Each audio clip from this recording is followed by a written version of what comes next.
Hey guys, tonight we're going to slowly drift into the forgotten world of medieval pirates. Not the swashbuckling Hollywood versions with talking parrots and buried treasure, but the real ones, the men who lived harsh lives at sea, who fought for survival more than for gold. We'll follow their daily routines, their ships, their meals, their fears. Let's begin our slow sail through history. Before we can understand how pirates lived during the medieval era, we first need to understand who exactly they were. The word pirate often conjures up images of the 17th or 18th century, but piracy existed long before that. In fact, it's as old as seafaring itself.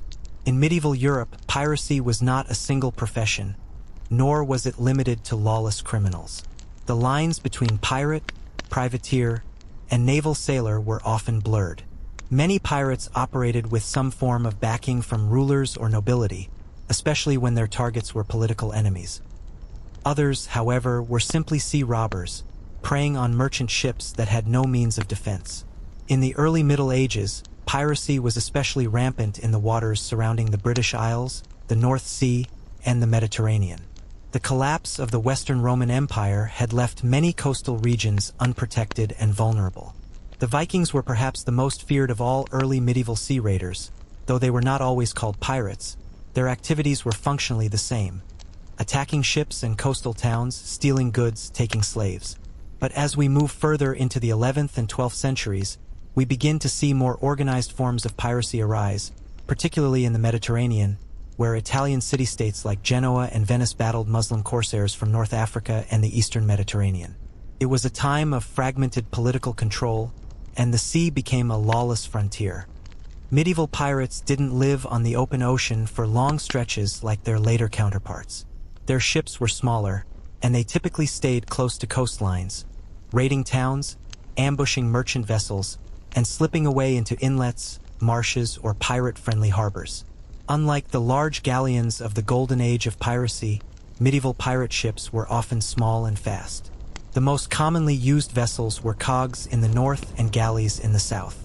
Cogs were bulky, single-masted ships with square sails, sturdy but slow. Galleys, on the other hand, were long, narrow, and powered by both sail and oars, making them ideal for quick attacks and fast getaways. Now imagine a small pirate crew at the break of dawn, hidden in a shallow cove off the coast of Brittany. Their vessel, perhaps a 40-foot galley, sits low in the water. They've been watching a trade route for hours, waiting for a merchant ship to pass by, maybe one carrying wine or textiles from Spain. The men on board are rough and ragged. They don't wear flamboyant coats or three-cornered hats. Their clothes are practical: wool tunics, leather boots, sometimes chainmail scavenged from a battle. Their weapons vary. Some carry swords, but others wield axes, spears, or long knives. Firearms haven't yet become common in Europe.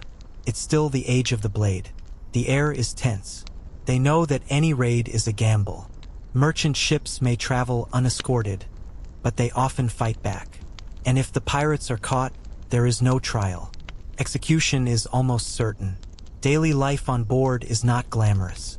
The food is basic: hard bread, salted fish, dried beans. Fresh water is stored in wooden barrels and often goes stale. There's no rum, no singing, no dancing. Just long days of rowing, keeping watch, and enduring the salt, wind, and rain.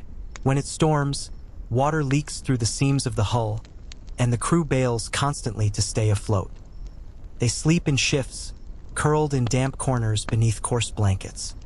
Most pirate crews during this time are small, maybe a dozen men, 20 at most. There's usually one leader, but not always a captain in the romantic sense. Often the man in charge is simply the one who owns the boat, or the most experienced sailor, or the one who fights hardest when needed. Discipline is harsh but informal. If someone steals food or refuses to row, the punishment might be a beating, exile, or worse, tossed into the sea.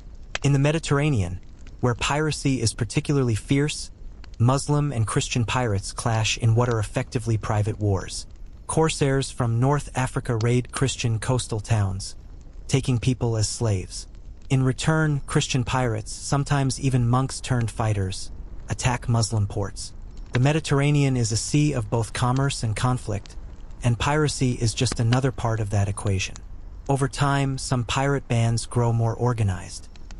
They form loose alliances with coastal lords who offer them shelter in exchange for a share of the loot. Some even build permanent bases in hidden bays. They become part of the shadow economy, a world of smuggling, black markets, and ransom. And yet, not every raid is successful. Sometimes they misjudge the wind or the current. Sometimes the merchant ship is better armed than expected. Sometimes the authorities are already waiting. One of the most feared fates for a captured pirate is to be hanged at low tide, tied to a post on the beach, left for the sea to rise slowly around them. Others are thrown into dungeons or executed publicly to deter would-be imitators. Still, for many, piracy is better than starvation. Medieval Europe is not a forgiving place. War, famine, and disease are constant threats. The seas are dangerous, but for some, they offer a kind of freedom. A chance, however slim, to escape the rigid structures of feudal society. To live outside the rules, to claim what they want by force, to take their fate into their own hands. This is the world we'll be drifting through tonight. Slow, harsh, uncertain, and fascinating. And as our ship quietly sets out into the cold medieval waters, the real story of these forgotten pirates is just beginning. Most pirate raids begin not with swords drawn, but with long hours of waiting. Patience, more than violence, is the pirate's greatest weapon. A crew might spend days lying in still waters, sails down, or silent, watching the horizon for a vulnerable ship. Some pirates disguise their vessels as merchant ships, painting false insignias or hoisting neutral flags to get close enough before striking. When a target is finally spotted, the crew springs into motion. Rowers man the oars, pushing silently through the water to close the distance without raising alarm. If the ship is small and lightly guarded, they may approach in broad daylight, hoping to overwhelm quickly with numbers and fear. But more often, they wait for dusk or fog, natural cover that hides both their approach and escape. Boarding is brutal. There are no cannons, not yet, so the fight happens face to face. Hooks are thrown to pull ships together. Men leap across railings with blades drawn. The sound of steel on wood, the screaming, the chaos. It lasts only minutes. If the defenders surrender quickly, lives may be spared. But resistance invites slaughter. Once a ship is taken, pirates move fast. They strip it of anything valuable. Barrels of wine, bolts of cloth, silver coins, even weapons and rope. Prisoners may be ransomed back to their families, if they're wealthy, or sold into slavery in distant ports. If no such value is found, they are often thrown overboard to save space and reduce risk. The sea swallows the evidence. One important detail: pirates rarely burn the ships they seize. A captured ship is often more valuable than the cargo, especially if their own vessel has taken damage or is too small. Some pirates switch ships entirely, abandoning their old boat for a better prize. This makes it harder for local authorities to track them. And yet, piracy is rarely a long-term career. Most pirates don't live for years at sea. The life is too harsh, the risk too high. Many only take up piracy temporarily, during war, famine, or when expelled from more stable work. Some are former sailors, turned rogue after unpaid wages or brutal treatment by their captains. Others are peasants driven off land by taxes or conflict, drawn to the coast by rumors of riches and freedom. Contrary to legend, there is no pirate code in the medieval era, at least not a universal one. Some crews do establish loose rules: equal shares of loot, decisions made by vote, punishments for cowardice or betrayal. But these vary widely and often depend on the personality of the leader. Leadership among pirates is not inherited. It's earned or taken. A man may lead because he is the fiercest fighter, or because he's navigated the seas before, or because the rest simply fear him more than they respect him. But a leader who hoards too much treasure or makes too many mistakes can be quickly replaced. Mutiny is always one bad decision away. One of the few places where pirates can truly rest is in the coastal taverns and hidden ports that welcome them. These are not marked on any official map. Some lie behind dense reeds or within cliffside caves. Others are simply quiet fishing villages where the local lord looks the other way, for a fee. Here, pirates spend their hard-won loot on ale, meat, women, gambling. For many, this is the real reward. Not treasure chests, but a night of warmth, loud music, and forgetting the sea. Some marry local women, father children, or try to settle down. But few succeed in leaving the pirate life behind completely. Their past always follows them. In the Mediterranean, the situation is even more complex. Their piracy is deeply tied to politics and religion. Christian and Muslim corsairs see themselves not only as raiders but as warriors in a holy struggle. Captives are often enslaved, sold in markets in Tunis, Algiers, or Rhodes. The ransom trade becomes a business in itself, with entire networks dedicated to negotiating the return of noble captives. One of the most notorious examples is the Order of St. John, Christian knights who not only fought pirates but became pirates themselves. Operating out of Rhodes and later Malta, they attacked Muslim ships in the name of faith, yet often kept the profits. They blurred the line between crusader and corsair. Meanwhile, Muslim pirates from the Barbary coast became infamous across Europe. They raided as far north as Ireland, capturing entire villages. Tens of thousands of Europeans were enslaved in North Africa during the late medieval period. This reality is often forgotten in modern retellings, overshadowed by tales of Caribbean pirates. But even in Europe, coastal communities lived in constant fear of pirate raids. Watchtowers were built along shores. Church bells rang not just for mass, but as warnings when sails were spotted. Many towns organized militias to defend their harbors, though few could stand up to a determined pirate band. Punishment for piracy, when enforced, was severe. In England, captured pirates might be hanged in chains at low tide, left to die slowly as the sea rose around them. Their bodies were often displayed in ports as a warning. In the Holy Roman Empire, pirates could be broken on the wheel, a gruesome form of execution. And in some Islamic states, they were simply beheaded. But justice was inconsistent. A pirate who shared his loot with the right lord or city official might find protection. Some were even hired as mercenaries or spies. The sea was not ruled by kings. It was ruled by those who could take and hold power, if only for a moment. Pirate life required more than violence. It required knowledge of the tides, winds, and stars.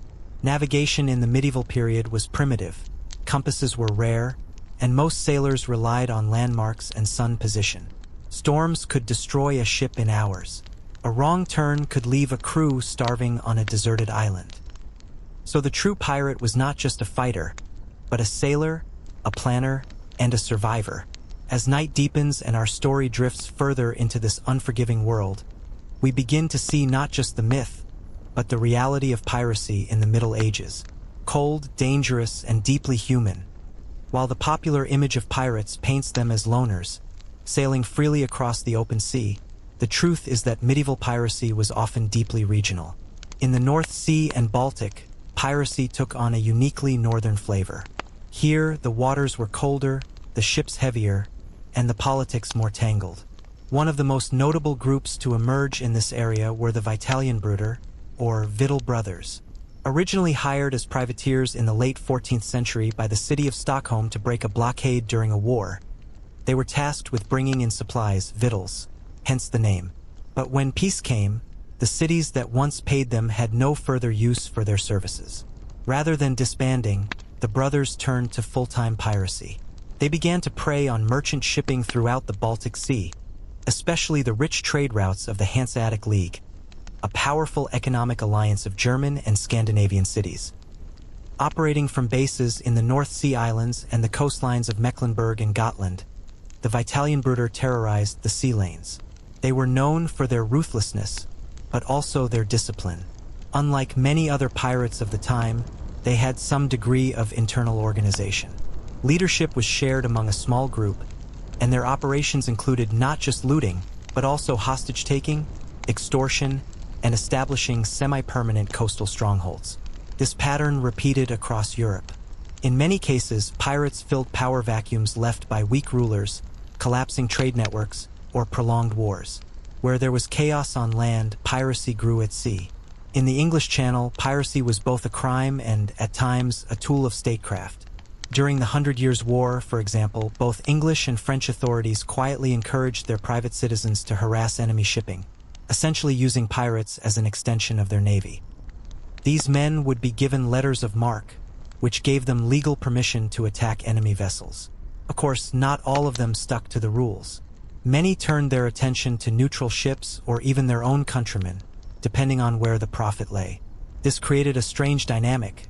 Men who were pirates one week might be considered naval heroes the next, depending on whose flag they flew and what their targets were. In ports like Dartmouth, Bristol, Calais, and Dieppe, entire communities thrived on piracy, either openly or through complex networks of fencing, bribery, and laundering. In some towns, local tavern owners would trade directly with pirates. Fishermen might serve as lookouts, and even clergy might turn a blind eye if given a generous donation. Authorities were often complicit. A noble with a private fleet could make a tidy profit by allowing pirates to dock in his waters, as long as he received a share of the spoils. Yet not all pirates were welcomed. In many places, piracy created tensions with powerful trading guilds and alliances. The Hanseatic League, for instance, responded to repeated pirate attacks by arming their merchant ships and even forming convoy systems. In time, they launched full-scale military expeditions against pirate bases, burning villages, and hanging captured raiders in rows from the harbor walls. But pirates adapted. They moved their operations to more hidden locations, isolated coves, rocky inlets, or deep river mouths shielded by dense forest. Some even built small wooden fortresses, ringed by stakes, where they could store stolen goods and repair their ships. These strongholds were often temporary. They would be used for a season or two, then abandoned before authorities could strike. The cycle repeated itself across centuries: build, raid, relocate, rebuild. Inside these makeshift pirate camps, life was rough but not entirely without structure. There were cooking areas, tents made from sails, and pits dug to store water or wine.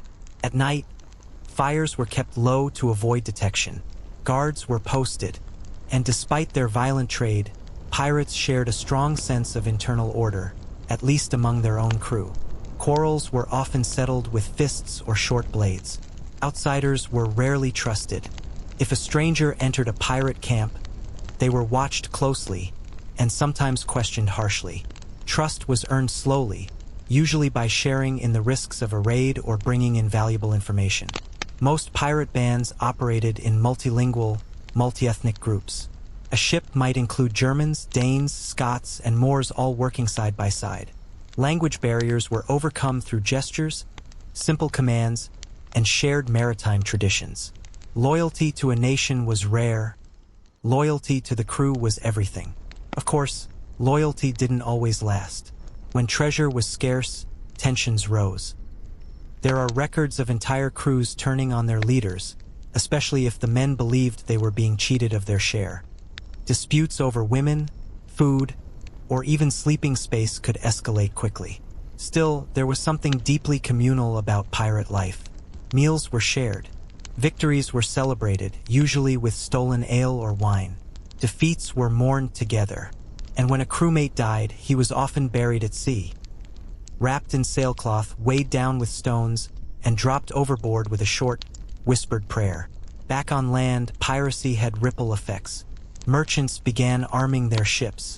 Insurance systems developed to recover losses. And coastal towns erected new watchtowers and hired night guards to ring bells at the first sign of a sail on the horizon. In some places, piracy became so common that it shaped the very economy. In the early 15th century, entire towns in Normandy and Flanders depended on the fencing and distribution of pirate goods. Wine that had once been bound for Bordeaux ended up in taverns along the Seine.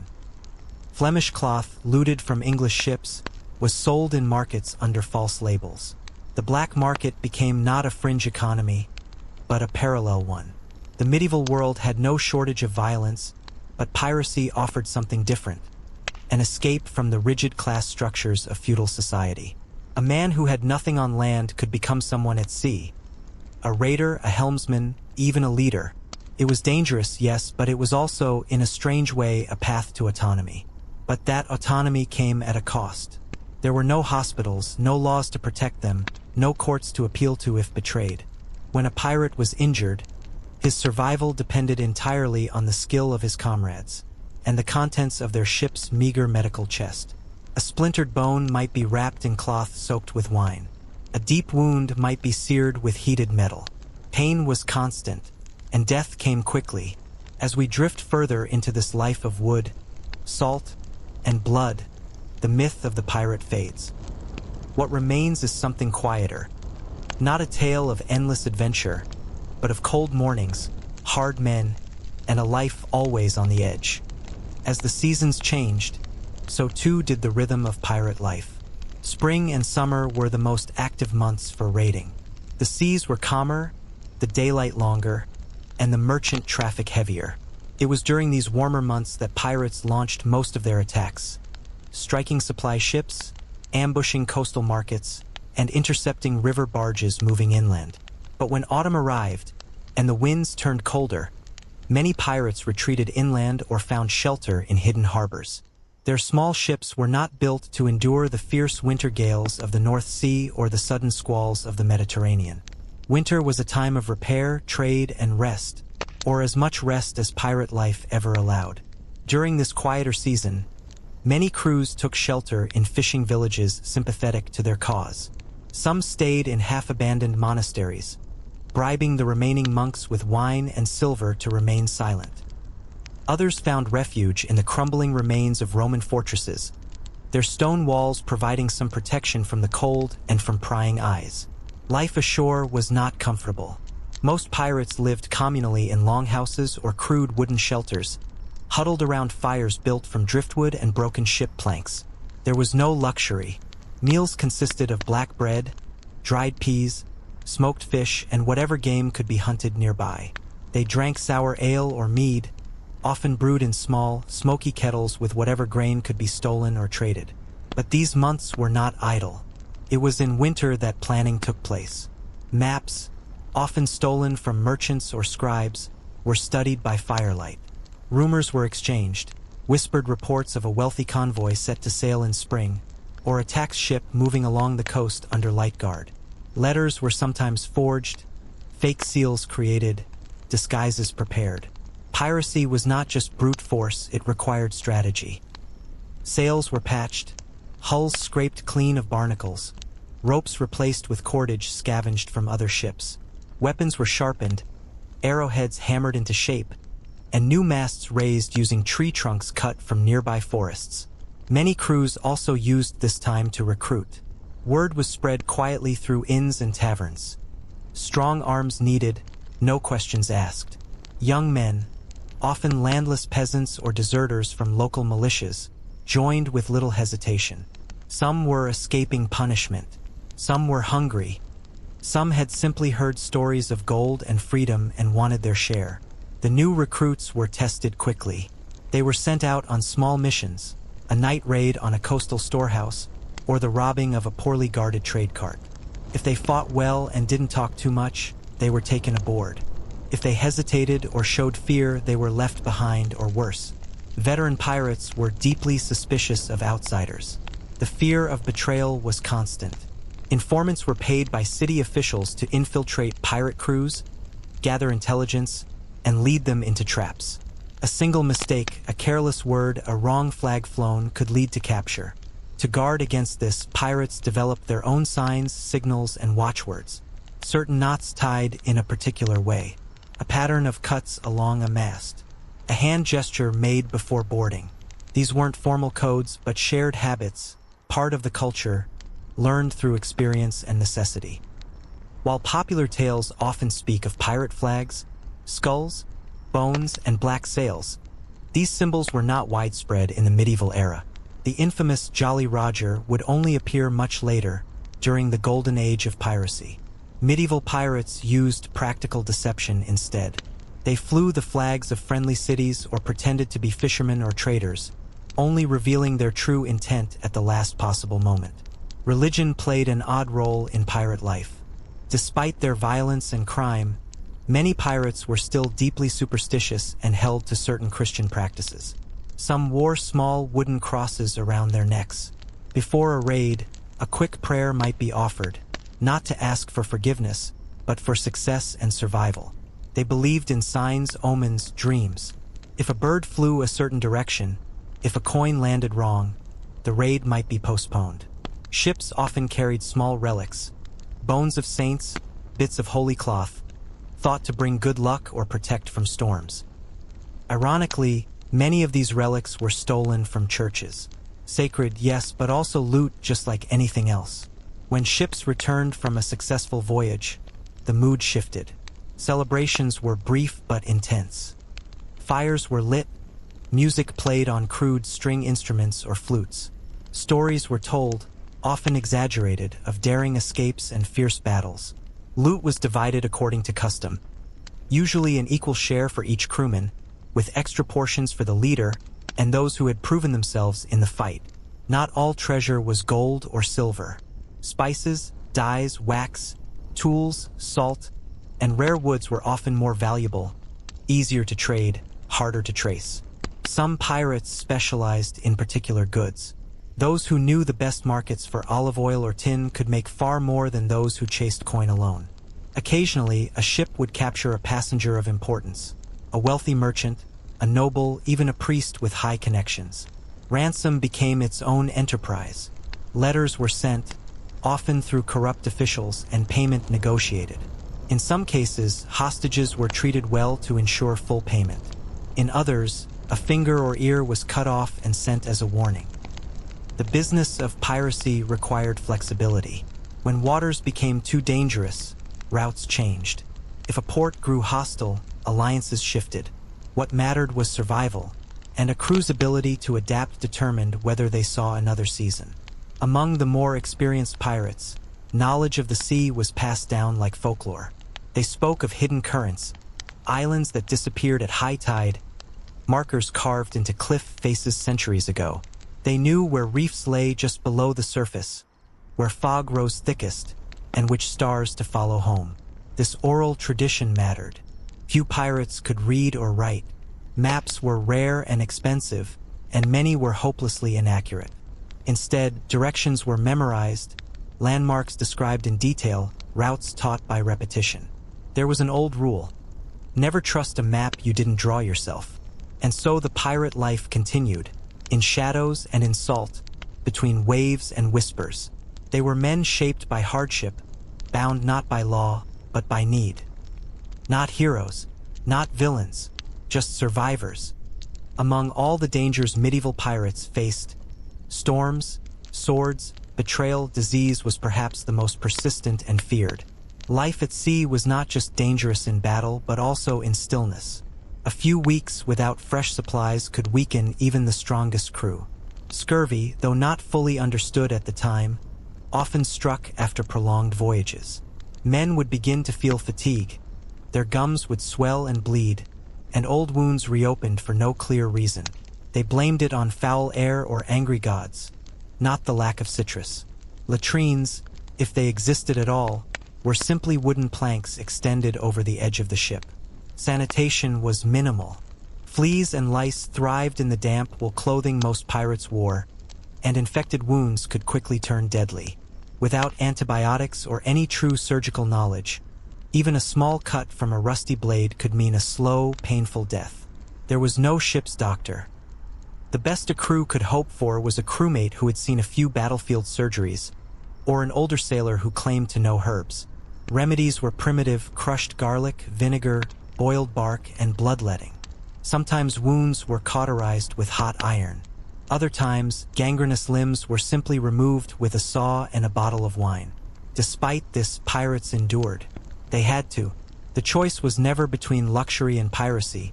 It was between starvation on land or survival at sea. Many of them came from desperate poverty.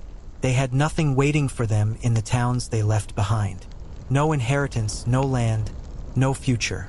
Some had once been farmers. Others were discharged soldiers after a lost war. Many were criminals running from justice, or simply young men who saw no other option. The sea offered one thing: motion, and in a world where being stuck meant dying slowly, that was enough. The daily routine aboard a pirate ship was grueling. Watches were rotated every few hours, and everyone, regardless of rank, took turns rowing if the wind died. Sails had to be raised, lowered, mended, ropes constantly frayed, and seawater ruined everything it touched.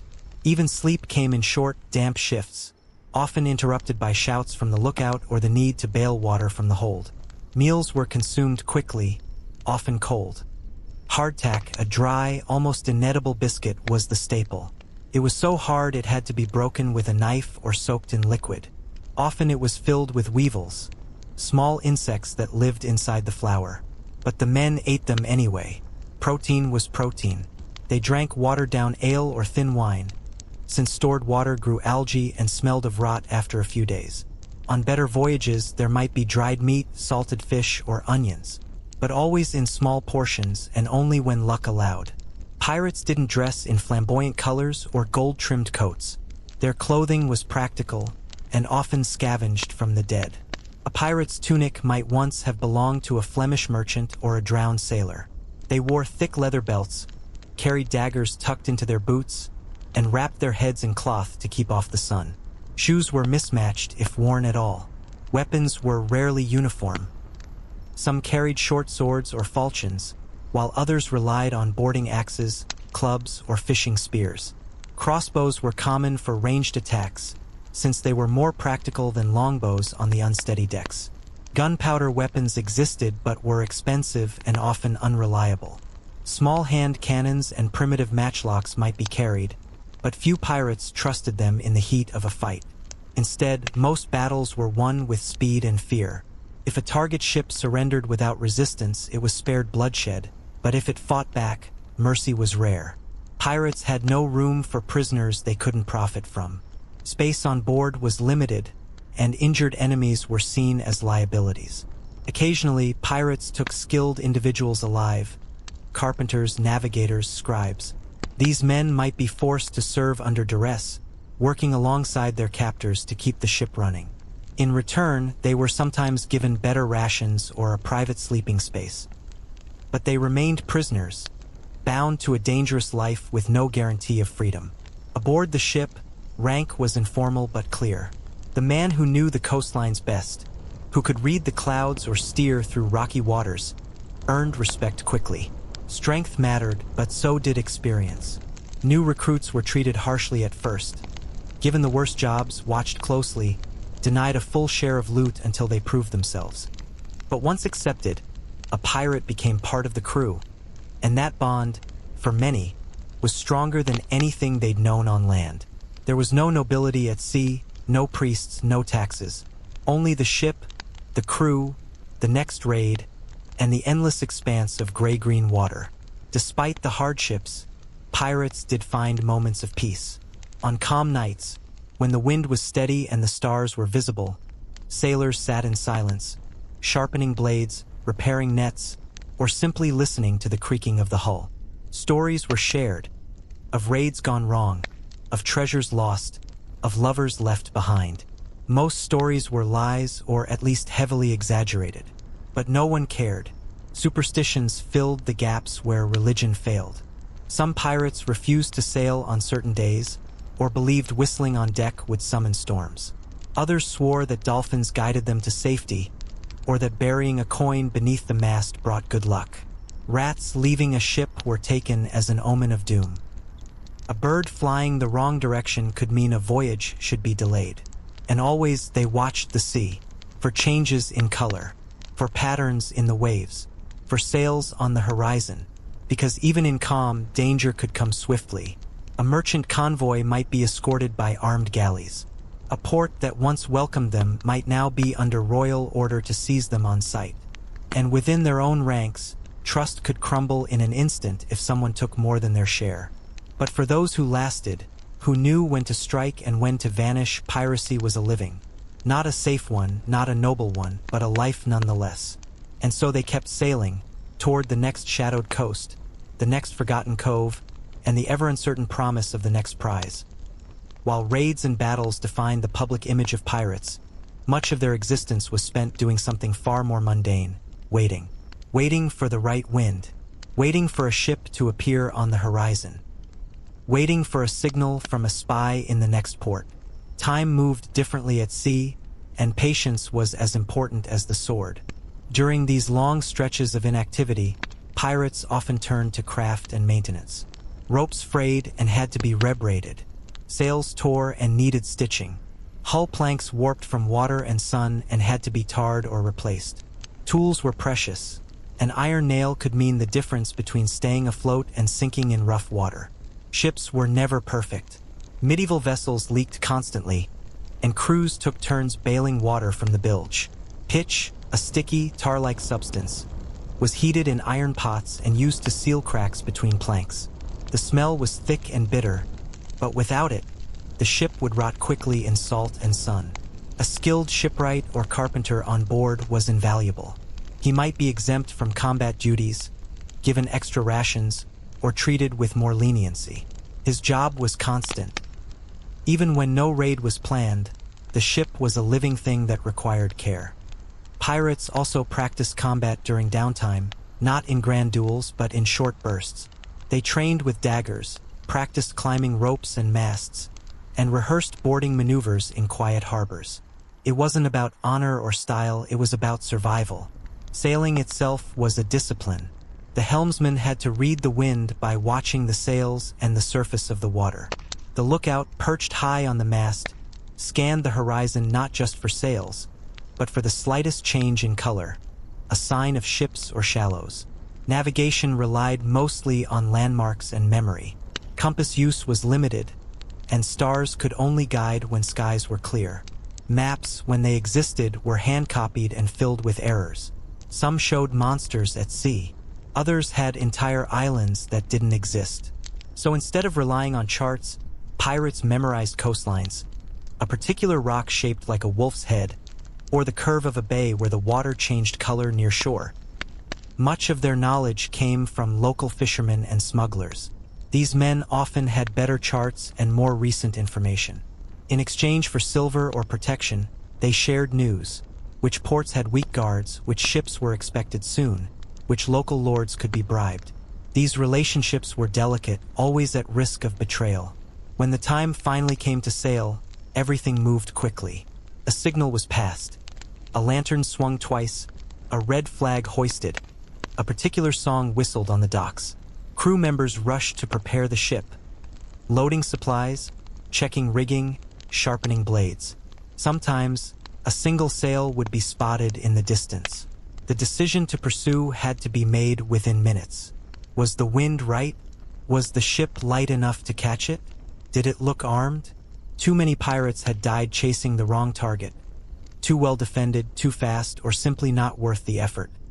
But when the prize was right, a fat merchant cog heavy with cloth, or a river barge hauling wine, the pirates gave chase. They lowered sails for speed, kept their heads low behind railings, and approached silently until the moment of attack. Shouting often came only when they were close enough to board. Screams, the clash of weapons, the crunch of wood against wood. These were the brief moments of chaos that punctuated long hours of silence. And then, just as quickly, it was over. After a successful raid, the ship became a floating marketplace. Everything was inventoried not formally, but by tradition. Goods were laid out and shares were divided. 1 share per sailor, 2 for the helmsman or navigator. More for the leader, though if he took too much, resentment brewed. Arguments were common. Someone always felt cheated, that their role had been greater or their risk higher. Fights broke out, sometimes bloody, but usually short. Discipline was kept by the group. A man who lied or stole might be whipped, thrown overboard, or marooned with a flask of water and a knife. But if the division went smoothly, spirits lifted. Pirates joked, drank, played dice with carved bones. Some used coins to buy favors from locals in nearby towns. A bed, a meal, a few quiet hours in a tavern. Others hoarded their share, hoping one day to buy land or passage to a quieter life. Few succeeded. Most were dead or arrested long before that day came. Religion, though often ignored in public, remained a quiet presence. Some pirates crossed themselves before raids. Others kept tiny wooden saints in their pockets, worn smooth by touch and time. A few crews even held short masses before setting out, delivered not by priests, but by men who remembered enough Latin to fake it. Superstition filled the gaps faith left behind. Coin under the mast, a bird feather tied to the wheel, a ship never renamed Bad Luck. No whistling in fog, it summoned ghosts. When storms came, all superstition vanished. Men dropped to their knees, begging whatever god might hear them. Sails were torn down. Water crashed over the deck. The ship groaned like a dying animal. In those moments, piracy didn't matter. Treasure didn't matter. Only survival. And if the ship held together, if the mast didn't snap, if no one was swept overboard, the pirates celebrated quietly once the sky cleared. They took stock of what remained, mended what they could, and moved on. This was their rhythm. Not glory, not endless riches, but moments of violence, hours of waiting, days of repair, and years of drifting between coasts, between fear and freedom. While the open sea provided escape and opportunity, many pirate crews still depended on the land, not just for rest or resupply, but for networks of support that kept their fragile existence afloat. Hidden coves and neutral harbors were lifelines. A ship couldn't stay at sea forever. It needed food, water, timber, iron nails, canvas, and, just as often, information. These coastal safe havens were rarely official ports. They were small inlets behind jagged rocks, river mouths shrouded in mist, or forgotten corners of disputed territories. A few were entire villages that had, over time, grown symbiotic with the pirates themselves. Fishermen might supply barrels of salted cod. Blacksmiths repaired blades, recast cannonballs, or sharpened boarding axes. Bakers sold hard bread, cured to last weeks at sea. And in return, pirates brought coin, silver pilfered from foreign ships, spices, fabrics, or wine. More than once, they returned with stolen goods and simply sold them back to the towns they had once come from. A merchant might lose a shipment of wax in 1 month, only to unknowingly buy it again on the black market 2 months later. Local lords and officials were often aware, but chose silence. The bribes were too steady, the violence too far offshore, and in some cases, pirate ships acted as a buffer, harassing enemy traders while leaving their own region untouched. But this delicate balance could shift quickly. A new governor might arrive, determined to clean up the coast, or a royal decree might forbid harboring pirates on pain of execution. When that happened, ships vanished overnight, and villages pretended they had never known such men. Old alliances disappeared as fast as the tide. Pirates adapted. They always did. Sometimes they posed as merchants, filing false cargo manifests, pretending to transport salt, lumber, or stone. Other times, they claimed to be fishermen returning from a failed voyage. If the deception failed, and local guards came too close, they ran, slipping anchor, vanishing into morning fog. In the Mediterranean, particularly along the Barbary coast, the relationship between pirates and cities was even more explicit. Cities like Tunis, Tripoli, and Algiers operated almost like state-sponsored pirate hubs. Captains were given letters of commission. Harbors were filled with fast galleys, outfitted for slaving raids and naval ambushes. And prisoners, both from land and sea, were held in fortified prisons until ransomed or sold. This was piracy as organized industry. European nobles, particularly in Spain and Italy, feared these corsair fleets. They raided coastal villages, burning homes, capturing entire communities. Churches were looted, fishermen taken from their boats, and although many were sold into slavery, others were held for ransom, leading to the growth of Christian religious orders dedicated entirely to redeeming captives. Some pirates were, in truth, more than criminals. They were agents of political pressure, disrupting rival trade, destabilizing border economies, spreading fear without declaring war. This blurred line between outlaw and tool of the state would remain for centuries. On board the ships themselves, however, none of this mattered. For the average crewman, there was no strategy, no grand politics, only orders to follow and loot to carry. Most pirates didn't speak of nation or faith. They spoke of coin, weather, tides, and the feel of their weapons. They followed the strongest among them, and trusted those who had proven themselves in battle. Trust was not given lightly, but once earned, it was fierce. Some crews lasted for years, surviving shipwrecks, mutinies, and betrayals. Others dissolved after a single bad raid. Internal loyalty was everything, because without it, a ship turned from safety to danger in a heartbeat. Disputes were common, not just over loot, but over direction, over discipline, over who deserved the better bunk. There was no formal law, but many ships did have a code of conduct. These were rarely written down, they were spoken, enforced, and remembered. No stealing from one another. No drawing blades during arguments. Equal rations in times of scarcity. Breaking these unwritten rules meant punishment. Sometimes a beating. Sometimes being tied to the mast for hours. Sometimes worse. But even with all these hardships, many pirates preferred this to life on land. There were no taxes, no church tithes, no lords demanding labor or conscripting them into endless wars. A pirate's life was brutal, but it was their own. They were free to leave, in theory, but few did. Where would they go? Most had no family to return to, no property, no peace. Even those who dreamed of retiring, of buying land in a quiet valley, or building a home in a far-off town, often found they couldn't walk away. The sea had changed them. Land felt too still, too soft. The habits they had built, checking the horizon, sleeping with a dagger, listening for footsteps at night, stayed with them. Some tried to settle. They married, took new names, opened shops, but someone always recognized them. A scar, a voice, a tattoo inked on the forearm. And so many returned to the only life they knew.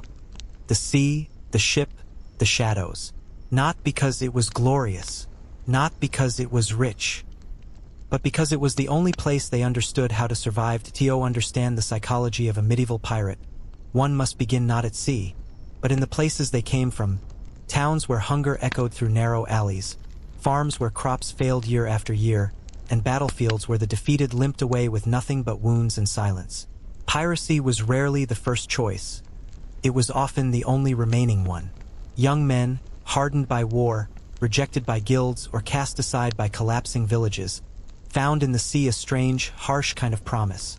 Not of wealth, necessarily, but of action, purpose, and the chance to carve out a fate without the permission of king or church. Aboard a pirate ship, the rules of medieval society were suspended, but not entirely replaced by chaos. Instead, they were reshaped. Rank, while important, was fluid. A captain held power only so long as his men believed he deserved it. The moment he lost their respect, by hoarding loot, showing cowardice, or making costly decisions, his authority could vanish, and in some cases, his life along with it. This created a strange kind of meritocracy. Those who led did so by consent, not birth. Meetings, called councils, were sometimes held before major raids or after disasters. Every voice was heard, though not equally. Veterans and specialists, such as navigators or experienced fighters, carried more weight, but even the youngest could speak if they dared. In a world where most peasants were told to kneel and stay silent, this level of inclusion, however rough, was radical. And while pirates could be brutal, they were not always reckless. Caution was a form of wisdom. A seasoned crew would sometimes shadow a merchant ship for days, observing patterns, watching for armed guards, or trailing it into narrow waters where escape would be harder. They learned to read the shape of a hull, the position of masts, the trim of a sail. Small details that revealed speed, cargo, and origin. Once a ship was captured, the operation became almost clinical. If the crew surrendered, they were often bound and locked away, but left alive. Dead men could not give information, but if they resisted, pirates responded with terrifying speed and precision. Fights aboard ships were cramped and vicious, blades clashing between barrels, boots slipping on blood-slicked wood, screams swallowed by wind. Loot was gathered quickly, chests pried open, bolts of cloth unrolled, wine casks tapped and tasted. Every item was judged not just for its value, but for its weight and usefulness. Some goods were too heavy or too dangerous to carry, iron or, for example, or large animals. Others were hoarded. Spices, salt, wax, and fine tools could fetch better prices than gold, depending on the season and the buyer. Occasionally, something unexpected was found. A map marked with unfamiliar symbols, a letter in a sealed pouch, a religious artifact wrapped in cloth. These finds were treated with suspicion. Some believed such items carried curses or drew unwanted attention. Others saw opportunity. A well-forged letter could be altered and used to deceive future targets. A relic could be traded to a wealthy churchman eager to recover stolen holy items. No questions asked. Back on shore, the process of fencing stolen goods was a skill in itself. Pirates rarely sold items directly. Instead, they worked through a network of intermediaries. Merchants with flexible morals, dockworkers with contacts inland, or even corrupt officials who profited by turning a blind eye. Money changed hands in tavern basements, quiet corners of the market, or during nighttime deliveries behind locked gates. The proceeds were split, as always, and spent just as quickly. Some pirates gambled, others drank, and many sought brief comfort in whatever warmth or distraction local life could offer. Few saved, not because they were careless, though some were, but because they understood, perhaps better than most, that their lives were measured in weeks, not years. Yet not all was indulgence. Some crews pooled resources to repair their ships or invest in better equipment. A faster boat, a stronger mast, better ropes. These small upgrades could mean the difference between success and ruin. There were even cases where pirates used their shares to buy protection from local authorities, paying town militias to look the other way or warn them of danger in advance. And so the cycle continued. See, raid, return, spend, repair, sail. It was not glamorous. It was not romantic, but it was a life that belonged to them. There were, of course, moments of reflection, rare and unspoken, during long night watches, when the sea was quiet and the stars were unbroken.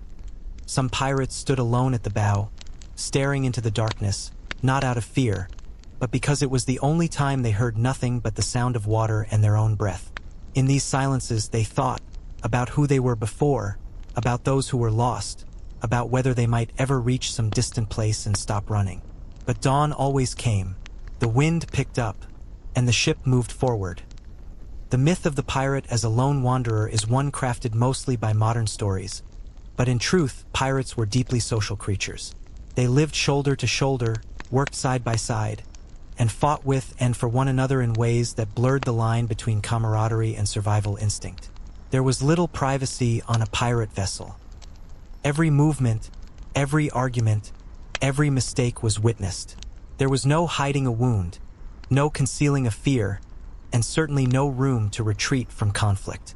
This constant proximity forged bonds that were complicated and often intense. Disputes flared easily, over food, over sleeping space, over the handling of an oar, but so did loyalty. In battle, pirates relied on one another completely. A man who failed to guard your back during a boarding might mean your death. And so, over time, a form of brotherhood developed, not built on trust alone, but on necessity. Still, betrayal was not unheard of. Some crewmen disappeared in the night, taking more than their share. Others struck deals with coastal authorities to reduce their sentence in exchange for naming names. In these cases, revenge was swift and brutal. Those caught betraying the crew might be tied to an anchor and lowered silently into the sea. Not for spectacle, not for justice, but as a simple, irreversible message. Despite their brutality, pirates had their own rituals. Before major raids, some ships observed quiet moments. A small drink passed between hands, a carved charm touched for luck, a brief word in a language long since forgotten. They didn't ask for protection in the way priests might. They asked not to be struck down before the work was done. After raids, especially those that ended in heavy bloodshed, silence often settled over the deck. Not all pirates enjoyed killing. Most accepted it as a condition of the life they had chosen or been forced into, but that didn't mean it came without cost. The younger ones, especially those on their first raid, sometimes wept quietly into their sleeves or sat unmoving for hours. There was no shame in it, and few spoke of these moments afterward. The sea had its own way of swallowing sorrow. Even funerals were informal but deeply symbolic. When a crewmate died, whether in battle or from disease, the body was often sewn into a sailcloth with a weight at the feet. A final coin might be placed in the mouth, not out of belief in the afterlife necessarily, but because tradition said it was the only proper way to pass on. Then, with few words, the body was lowered into the water. No prayers, no speeches, just the sound of the splash, and then the slow return to duty. Occasionally, a crewmate would be buried ashore, especially if they were known to have family or a connection to a certain place. In such cases, the grave was shallow and unmarked. Pirates knew better than to leave a trail. A marked grave could attract enemies, soldiers, bounty hunters, or even rival pirates looking to defile the memory of a fallen man. Respect among pirates didn't extend far beyond the edge of their own crew. It's easy to imagine that piracy was a profession of constant danger, but what wore most men down wasn't always the fear of battle. It was the waiting. Days or weeks might pass without a target. During this time, boredom crept in like fog. Some passed the hours playing dice or carving small trinkets from driftwood. Others practiced tying complex knots or sharpened blades they had already honed to a fine edge. Stories were told, again and again, often with growing exaggeration. A battle that became a massacre, a storm that nearly swallowed the ship, a noblewoman taken hostage who fell in love with her captor. Everyone knew the tales were lies, but no one corrected them. They were a form of escape. And sometimes, when things grew truly quiet, men sang. Not the bold sea shanties of later centuries, but older, softer songs. Folk tunes from their homelands. Lullabies remembered from childhood. Half-sung prayers to saints whose names they barely recalled. These moments didn't last. The wind always changed. The lookout always spotted a sail. But for a time, the sound of human voices rose over the creak of the mast and the lap of waves. Many pirates had once served on legitimate ships. Trading vessels, fishing boats, or even warships. They brought with them knowledge that proved invaluable. How to spot rot in the timber before it spread. How to read the shifting color of deep water. How to spot the gleam of another ship's lantern long before it came into view. Others had never sailed before they joined a pirate crew and learned quickly or died trying. The experienced ones taught the others not because they were kind, but because a well-trained crew meant survival for everyone. A single clumsy hand could capsize a longboat or snap a vital line. A man who didn't understand wind might lower the wrong sail and leave the ship helpless in battle. There was no patience for mistakes, but also little formal instruction. You watched, you listened, and you learned or you were thrown overboard. Sometimes, crews formed temporary alliances.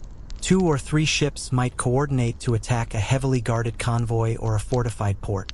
These alliances were fragile, maintained only so long as they were useful. The moment distrust entered, over spoils, over strategy, over insults, the cooperation dissolved. In the worst cases, it ended in bloodshed between former allies, their ships turning on one another even before the loot was divided. And yet, pirates continued. Despite the cold, the rot, the blood, the betrayal. Because even with all its cruelty, piracy offered something few other paths did. A life lived by their own rules, or at least closer to it than any land-bound lord would ever allow. In the end, the life of a medieval pirate was not defined by treasure maps, buried chests, or golden goblets clutched beneath palm trees, but by the ceaseless motion of the sea, the rhythm of waves, the hum of rope, and the calloused grip of a man who had chosen a path no respectable guild would recognize. There was no retirement ceremony, no final voyage celebrated with song and legend. For most, death came quietly. A slip on the deck, a fever that burned for days, or a sudden arrow from the shore. And when it came, it left little behind. Few pirates were buried with markers. Their names disappeared from ledgers, erased by governments that refused to acknowledge their existence, or by time itself. What survived were fragments.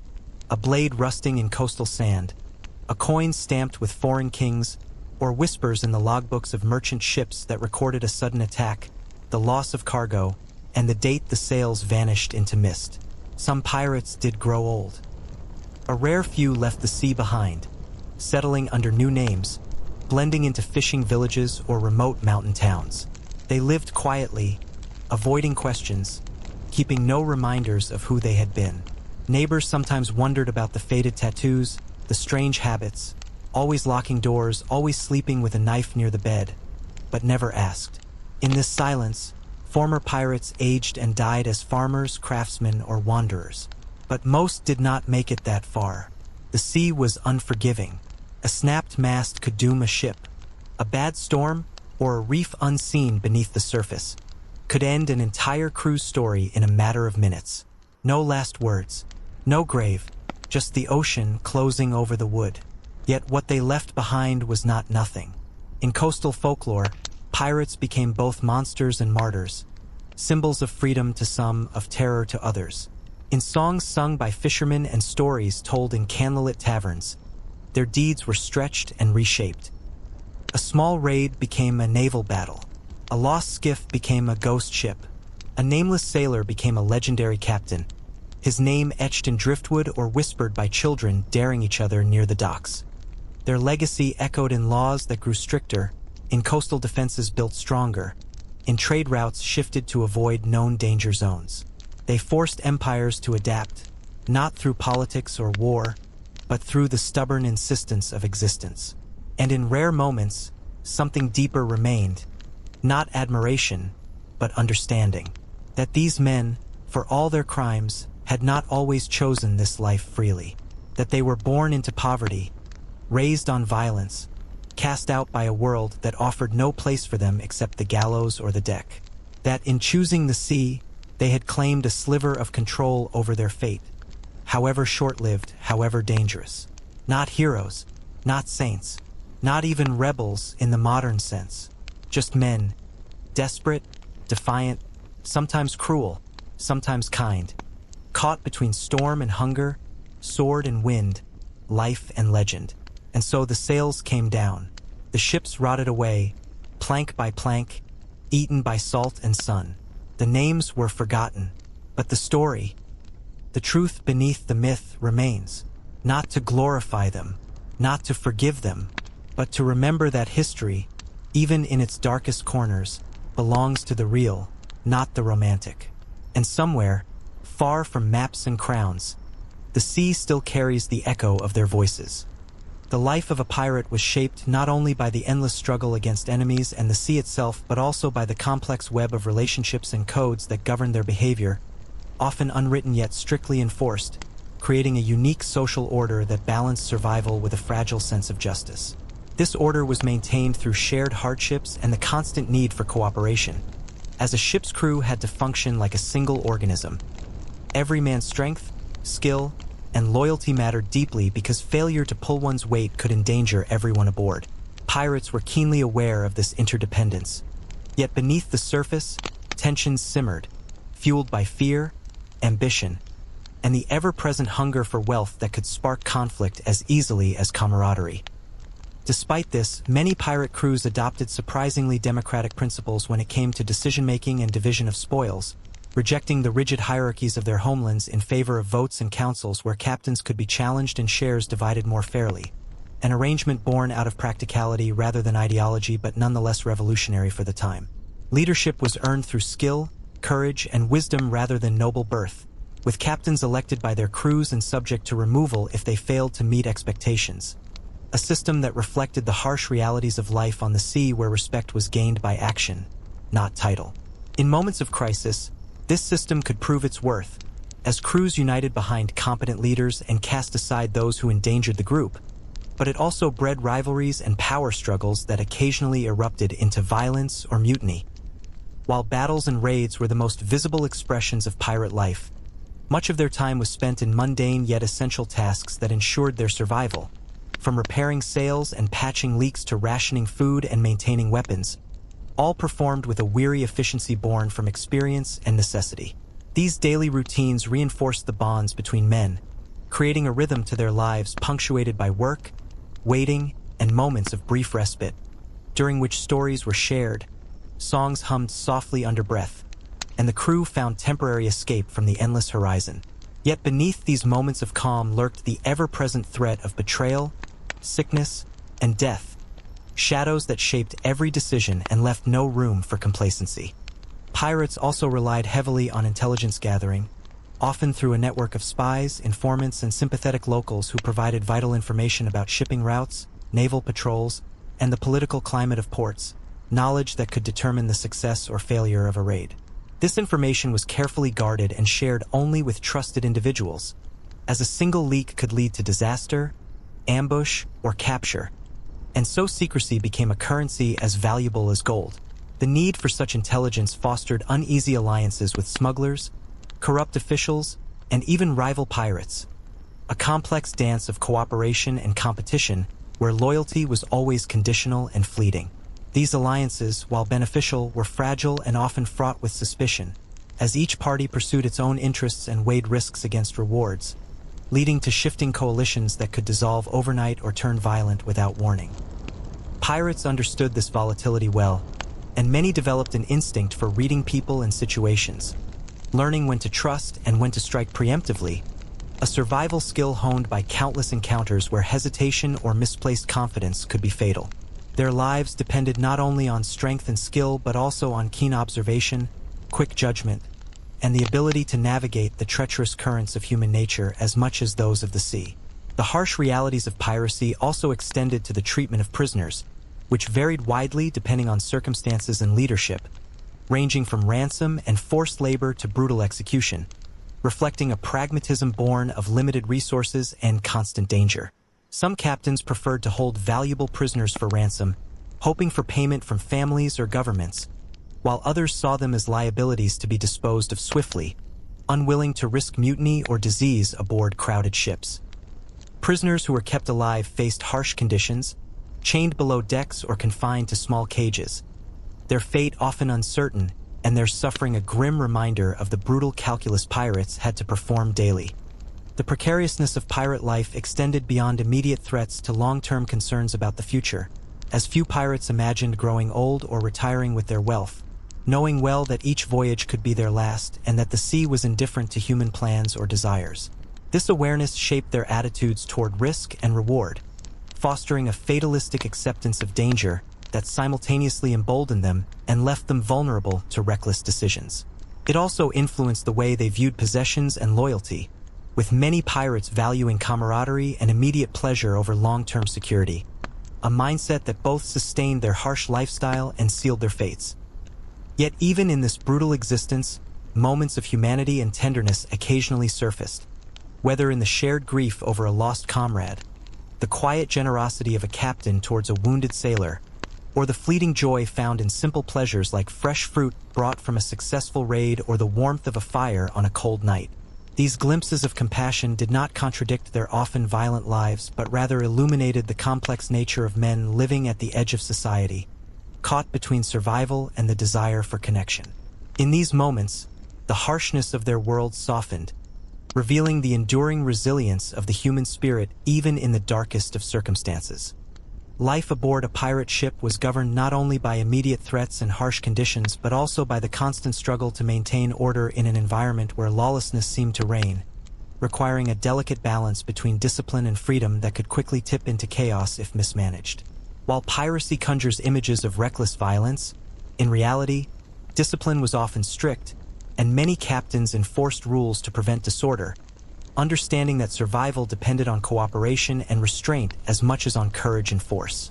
These rules varied from ship to ship, but typically included prohibitions on theft among crew members, punishments for desertion or cowardice, and regulations on how loot was to be divided, reflecting an understanding that internal strife could be more deadly than any naval battle. Punishments aboard pirate ships could be harsh but were rarely arbitrary. They were part of a system designed to maintain cohesion and discourage behavior that threatened the group. A man caught stealing from his comrades risked severe beatings or marooning, where he would be abandoned on a deserted shore with little hope of rescue, a fate that many considered worse than death. Deserters faced similar consequences, as leaving a ship unprepared or undermanned endangered everyone else aboard, and fear of such penalties helped keep crews intact even in the bleakest circumstances. The promise of shares in the loot was a powerful motivator, encouraging pirates to work hard and remain loyal despite the dangers they faced. Yet disputes over these shares were common, and could lead to violent confrontations or mutiny if not handled with care and fairness.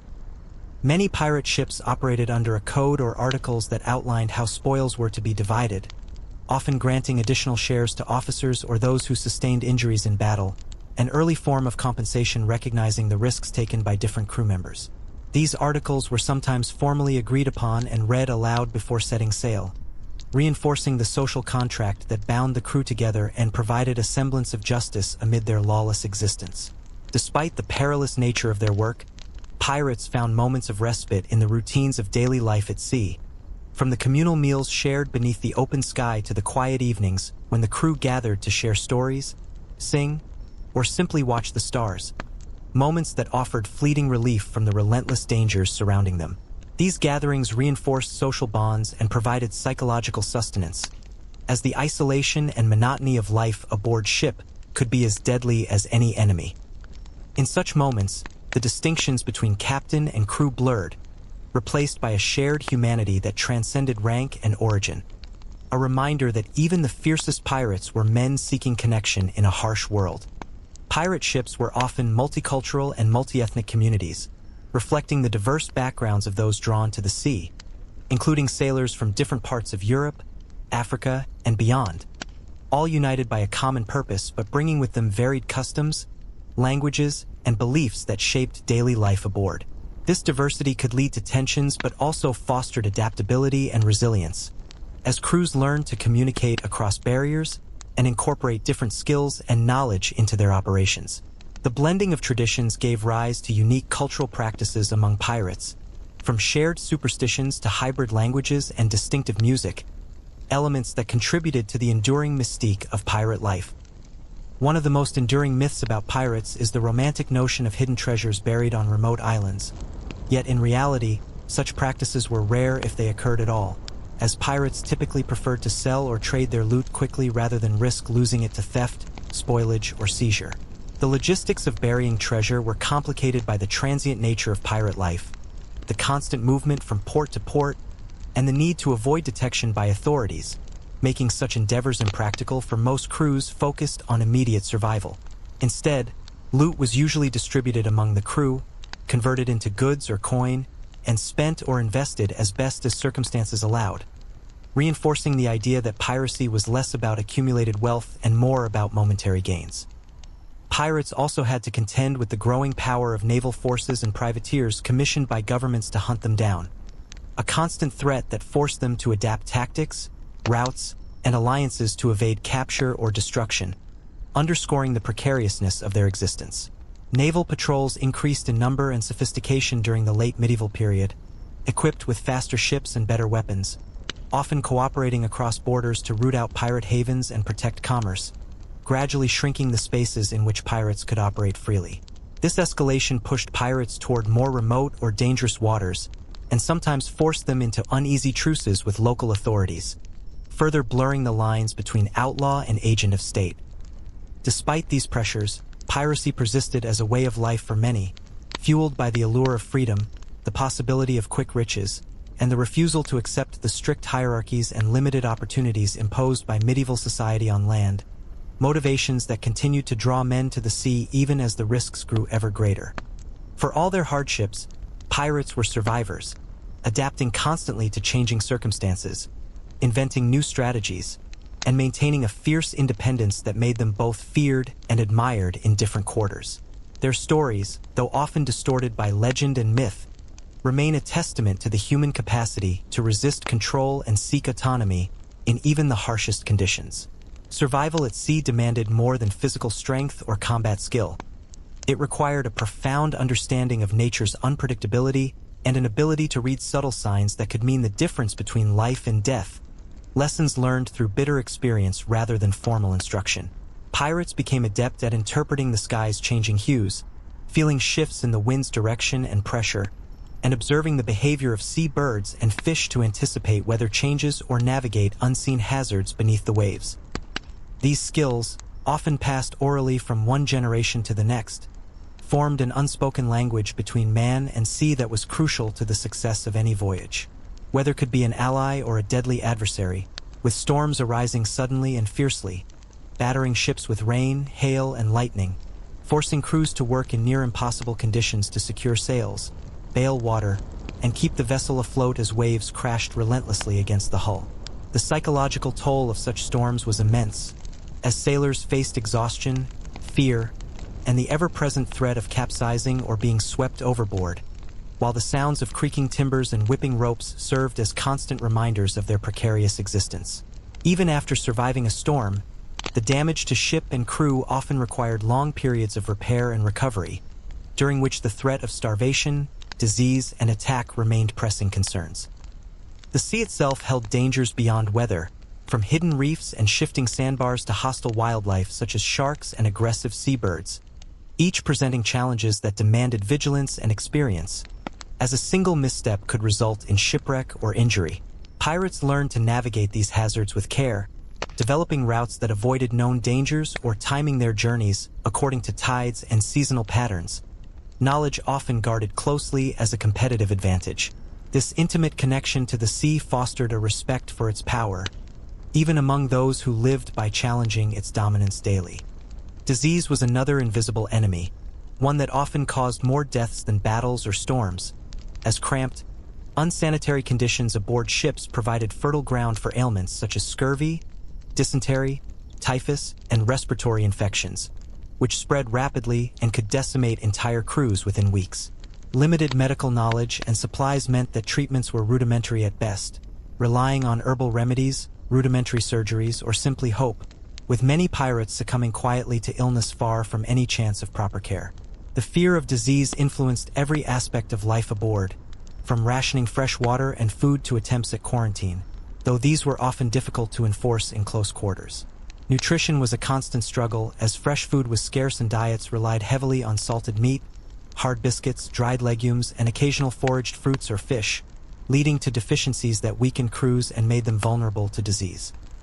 Scurvy, caused by a lack of vitamin C, was particularly devastating, manifesting in bleeding gums, joint pain, and eventual death if untreated, though the connection between diet and scurvy would not be fully understood for centuries. Pirates sought to mitigate these effects by stopping at ports for fresh supplies or risking dangerous coastal forays to gather fruits and vegetables, actions that often dictated their routes and timing. Alcohol played a complex role aboard pirate ships, serving both as a form of currency and a coping mechanism, with rum, wine, or beer consumed to numb the harshness of life, foster camaraderie, and celebrate successes, but also contributing to disorder, accidents, and violence when unchecked. Rations were sometimes divided as part of daily provisions, and intoxication was tolerated within limits, but captains and officers often imposed rules to prevent drunkenness during critical operations such as sailing or battle. The dual nature of alcohol reflected the broader contradictions of pirate life, moments of revelry interspersed with harsh discipline and constant danger. Despite all these hardships, pirates maintained a practical pragmatism that guided their choices and interactions, a keen awareness that their lives balanced precariously between fortune and oblivion, and that each day was earned through a combination of skill, luck, and ruthlessness. This pragmatism extended to their dealings with outsiders, whether negotiating with local officials, intimidating merchants, or forming temporary alliances, always driven by self-interest but tempered by the need to avoid unnecessary risks. In this way, pirates navigated not only the physical seas but the turbulent political and economic currents of their time, carving out spaces of influence amid the chaos. Pirate ships were often a melting pot of cultures, backgrounds, and skills, bringing together men from distant shores who spoke different languages, followed varied customs, and carried diverse beliefs, yet found common cause in the shared pursuit of freedom, wealth, and survival far from the strict hierarchies and laws of their home countries. This diversity could breed mistrust and conflict, but it also fostered adaptability and innovation, as crews learned to communicate through gestures, pidgin languages, or shared experiences, developing a unique pirate culture that transcended nationalities and backgrounds.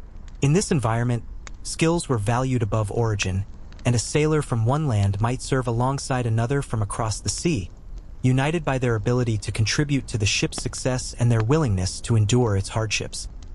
The variety of languages spoken aboard a pirate ship reflected the global nature of maritime trade and conflict during the medieval period, with sailors often proficient in several tongues or developing a practical pidgin to bridge communication gaps, a necessity that shaped not only daily interactions but also strategies during raids and negotiations.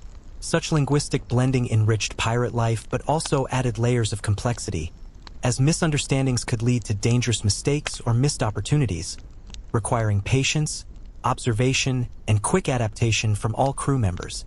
Pirates' ability to navigate these cultural and linguistic challenges was a testament to their resilience and resourcefulness. Religious beliefs among pirates were as varied as their origins, ranging from deep piety to outright skepticism or indifference, with some observing traditional rituals or prayers in hopes of protection, while others mocked the very notion of divine oversight, reflecting the tension between superstition and survival in a world ruled by unpredictable forces. Some crews included men from Christian, Muslim, pagan, or other faiths, each bringing their own customs, which could coexist uneasily aboard ship but also offered a form of spiritual support in the face of constant danger. Religious symbols, charms, or tokens were common, carried not necessarily out of true belief but as talismans against misfortune, illustrating the complex relationship between faith and fate in pirate life. Superstitions and rituals played a significant role in shaping pirate behavior, with many crews adhering to unwritten rules believed to influence luck and safety, such as avoiding certain colors, speaking forbidden words, or performing ceremonies before battle, practices that offered psychological comfort and a sense of control amidst chaos. These beliefs often blended elements from the various cultures represented aboard, creating a rich tapestry of customs that reflected the eclectic nature of pirate society.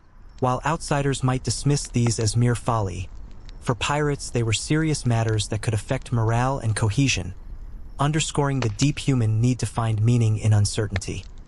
Despite their outlaw status, pirates maintained practical relationships with local communities along coasts and islands, relying on these contacts for provisions, repairs, and intelligence, and in some cases forming symbiotic arrangements where towns benefited economically or militarily from pirate presence, while pirates gained safe harbor and resources. These relationships were fraught with complexity, as alliances could shift rapidly depending on political changes, threats from naval powers, or changes in leadership, requiring pirates to navigate not only the seas but the shifting currents of local power dynamics. Such cooperation blurred the lines between legality and illegality, illustrating the pragmatism that defined much of pirate existence. The economic impact of piracy extended beyond immediate plunder to influence broader trade patterns, forcing merchants and governments to adapt by altering routes, investing in armed escorts, or imposing stricter controls on ports and ships, measures that increased costs and complexity but were necessary to protect valuable cargoes from constant threat. Piracy thus played a significant role in shaping medieval maritime commerce, acting as a disruptive force that accelerated changes in naval technology, ship design, and maritime law, as well as influencing political alliances and rivalries. In this way, pirates were both products and agents of the shifting tides of their time. Pirate ships themselves varied widely in design and capability, ranging from small, swift vessels ideal for quick raids and escapes to larger, heavily armed ships capable of prolonged combat and carrying significant crews and cargo, each adapted to the needs and resources of their owners. Smaller ships offered speed and maneuverability but limited firepower and supplies, suited for hit-and-run tactics and coastal raids, while larger vessels required more complex management but could dominate in open sea battles and transport substantial loot or prisoners. The choice of ship reflected strategic priorities and practical constraints, influencing the tactics and reach of pirate operations. Maintenance of these ships was a constant concern, as exposure to saltwater, storms, and combat inflicted relentless wear and tear that required regular repairs, often carried out in secretive coves or friendly ports under cover of darkness to avoid detection by authorities. Shipwrights and skilled craftsmen among the crew or local allies played vital roles in ensuring seaworthiness, patching leaks, replacing sails, and reinforcing hulls, tasks essential to survival, but complicated by scarcity of materials and the need for secrecy. The physical state of a ship was a reflection of a crew's discipline, resources, and fortune, with well-maintained vessels able to withstand the rigors of piracy while neglected ships risked catastrophe.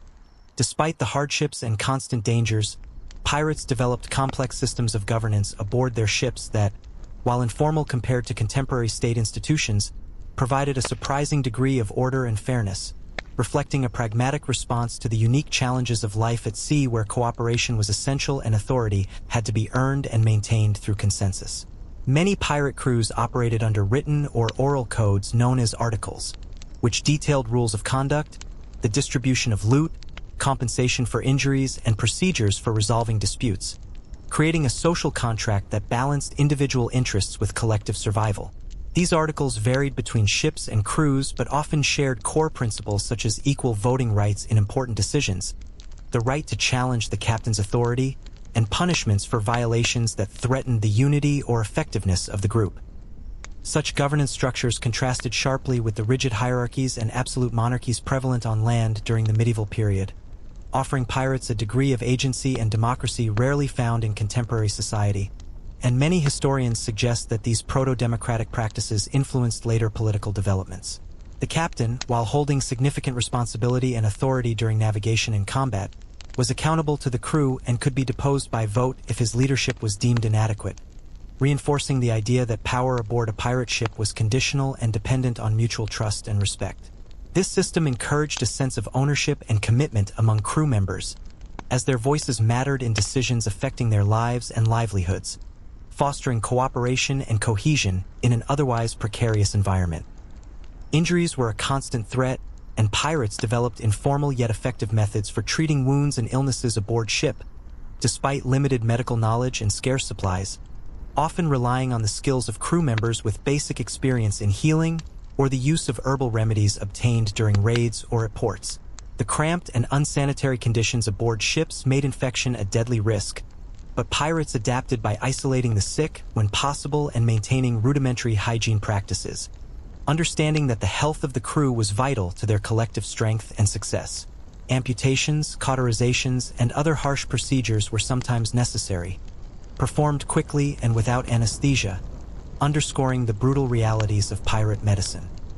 Mental health, while rarely discussed explicitly in historical records, was an ever-present concern as the stresses of isolation, violence, and uncertainty took a toll on pirates' minds and spirits, leading some to despair or reckless behavior while others developed coping mechanisms such as storytelling, music, and ritual to maintain morale and a sense of purpose. The camaraderie forged through shared hardship often served as a buffer against loneliness and despair, creating bonds that helped crew members endure months at sea and face dangers with courage. These social supports, informal as they were, played a crucial role in the psychological survival of pirates, reflecting the human need for connection even in the harshest environments. Pirates' relationships with local populations were complex and multifaceted, ranging from hostile raids to mutually beneficial arrangements that allowed pirates to resupply, repair their vessels, and gather intelligence, often depending on shifting political and economic circumstances in port towns and coastal regions. Some coastal communities tolerated or even welcomed pirates because of the economic benefits they brought through trade and spending, while others viewed them as a threat to stability and safety, leading to periodic conflicts and attempts at suppression by authorities. This dynamic created a fluid and often unstable environment in which pirates had to navigate not only the dangers of the sea, but also the intricacies of diplomacy and survival on land. The influence of piracy extended beyond the immediate sphere of maritime conflict, shaping broader economic and political developments in the medieval world by disrupting trade routes, forcing the evolution of naval technology, and prompting legal reforms aimed at combating maritime crime. Governments and merchants invested heavily in armed escorts, fortified ports, and international cooperation to protect commerce, efforts that gradually increased the risks for pirates and constrained their operations but also demonstrated their significant impact on global affairs. In this way, piracy acted as a catalyst for change, highlighting the vulnerabilities of established powers and the resilience of those who operated outside their control. Ultimately, the legacy of medieval pirates is one of contradiction and complexity, embodying both the brutal realities of lawlessness and the human desire for freedom and autonomy, a tension that continues to captivate imaginations and shape historical narratives centuries later. Their stories, stripped of myth and legend, reveal lives marked by hardship, resilience, and a relentless struggle against forces far greater than themselves, offering a window into a world where survival demanded not only strength and cunning, but also cooperation, adaptability, and a keen understanding of the ever-shifting currents of fate. In remembering the true lives of these men, one honors not only their deeds, but the enduring human spirit that drives us to seek control over our destinies, even in the face of overwhelming odds. The pirates' navigational skills were critical not only for the success of their raids, but for their very survival, as accurate navigation ensured safe passage through treacherous waters filled with hidden reefs, shifting sandbars, and unpredictable currents, hazards that could easily doom even the most well-armed ship. Without the sophisticated instruments of later centuries, pirates relied on a combination of experience, celestial observations, and practical knowledge passed down through generations to chart their courses, reading the stars, sun, and moon, as well as observing ocean swells and bird migrations to determine their location and direction. This blend of science and intuition allowed them to navigate vast stretches of ocean with remarkable accuracy, an essential skill that distinguished successful crews from those lost to the sea. Celestial navigation involved the careful observation of stars, particularly the North Star in the Northern Hemisphere, which served as a fixed point to establish latitude, while the sun's position helped determine direction during the day, a process requiring both knowledge and patience. Pirates also used simple tools such as the cross-staff or astrolabe to measure angles between celestial bodies and the horizon, though these instruments were often rudimentary and required skill to use effectively, making the expertise of experienced navigators invaluable. In addition to these methods, knowledge of prevailing winds and ocean currents guided their decisions, allowing them to take advantage of favorable conditions or avoid dangerous storms. Maps and charts, when available, were treasured possessions, often copied and shared cautiously among trusted captains, as they contained vital information about ports, hazards, and shipping lanes. Yet many pirates operated with incomplete or outdated maps, relying heavily on memory and observation. The secrecy surrounding such information was paramount, as revealing navigational knowledge to rivals or authorities could mean capture or death, and so pirates guarded their charts closely, passing them only to trusted comrades. This secrecy contributed to the aura of mystery that surrounded pirate routes and their elusive appearances along trade corridors. Pirates' understanding of ocean currents and winds was based on long experience and observation, enabling them to anticipate seasonal changes and optimize their voyages accordingly, timing raids to coincide with known patterns of merchant shipping or naval patrols. For example, knowledge of monsoon winds in certain regions allowed pirates to plan attacks during favorable weather and avoid periods of dangerous storms, demonstrating a strategic use of natural phenomena in their operations. Such environmental awareness was a critical component of their success, reflecting a deep connection between pirate crews and the natural world that shaped their livelihoods. The dangers of navigation extended beyond natural obstacles to human threats such as hidden coastal defenses, patrol ships, and rival pirates who used their own knowledge of the sea to set traps or ambushes, turning navigation into a game of strategy and deception. Pirates had to constantly adapt, changing routes, sailing under false flags, or using smaller, less conspicuous vessels to avoid detection, tactics that required flexibility and quick decision-making. The ability to blend knowledge of the sea with cunning and tactical skill made pirates formidable opponents despite often being outnumbered or outgunned. Training in navigation was largely informal and experiential, with seasoned sailors mentoring novices through hands-on practice and oral instruction, creating a tradition of learning that emphasized observation, memory, and practical application over theoretical knowledge. This mentorship was essential, as mistakes in navigation could be fatal, and the transmission of skills from one generation to the next ensured the continuity of pirate operations despite the high turnover caused by death, capture, or desertion.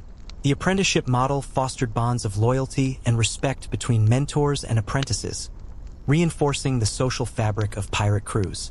In sum, navigation was more than a technical skill for pirates. It was a vital art intertwined with survival, strategy, and identity, shaping how they interacted with the world and each other, and standing as a testament to their resilience and ingenuity in the face of relentless challenges.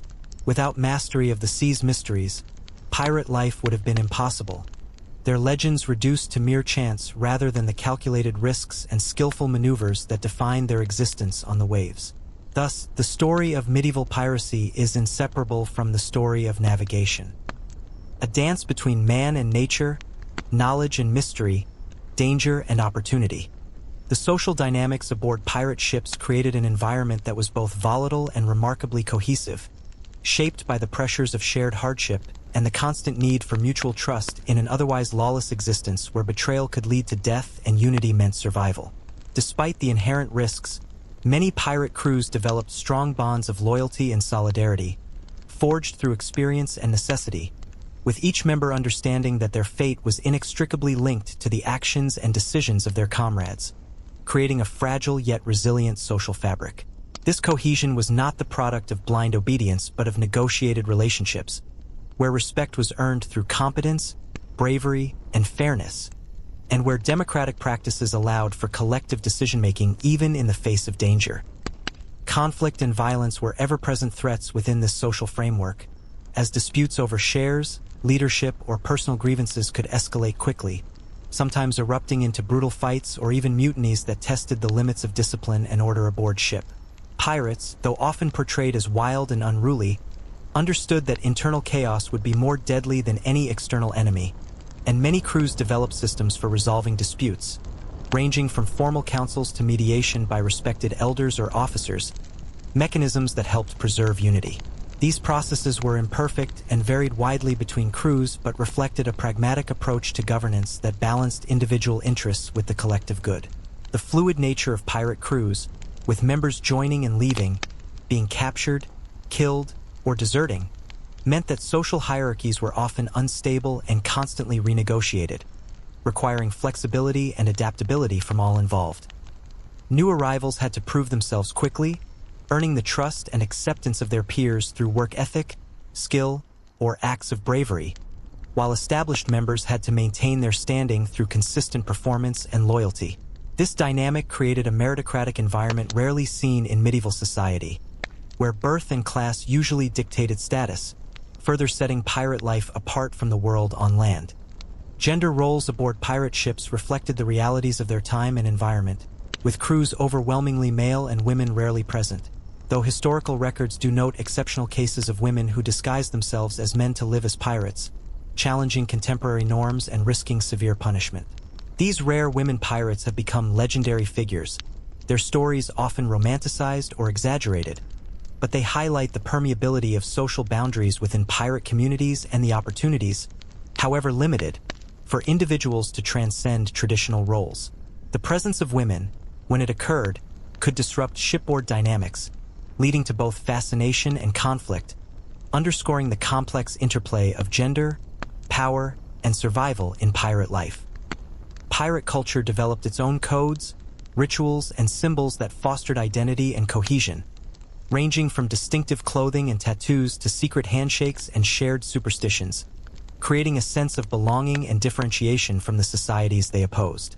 These cultural markers helped reinforce loyalty and morale, providing crew members with a shared language and sense of purpose that transcended their diverse origins and backgrounds. At the same time, pirate culture was fluid and adaptive, incorporating elements from different traditions and evolving in response to changing circumstances, reflecting the hybrid nature of pirate society. Music, storytelling, and oral traditions played a vital role in pirate communities, serving both as entertainment and as means of preserving history, values, and collective memory in an environment where written records were rare or deliberately avoided to protect secrecy. Songs and tales of past exploits, lost comrades, and distant lands were shared during long nights at sea, reinforcing bonds and offering psychological relief from the harshness of daily life. These oral traditions contributed to the enduring myths of piracy, while also preserving the authentic experiences of those who lived it, a testament to the human need for narrative and connection, even amid danger and uncertainty. Pirate crews often operated in shifting alliances and rivalries, forming temporary partnerships for mutual benefit or competing fiercely for control of territories, routes, and resources, reflecting a pragmatic approach to survival that prioritized opportunity over ideology or loyalty.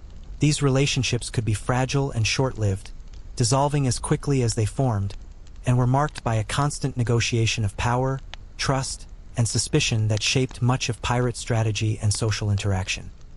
Navigating these complex dynamics required political skill as well as martial prowess, adding another layer of challenge to pirate life.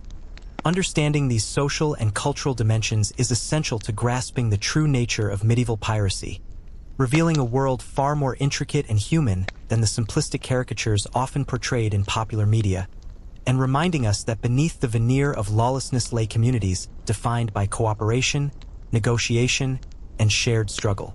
This complexity enriches our appreciation of pirate history, transforming it from mere legend into a profound study of resilience, adaptation, and the enduring quest for freedom in a hostile world.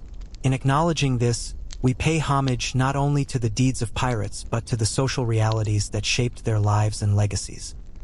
Pirate raids, though often romanticized as swift and victorious exploits, involved meticulous planning and a deep understanding of both human nature and military tactics, as success depended not merely on brute force but on the careful coordination of men, weapons, and timing to overwhelm targets before they could mount an effective defense.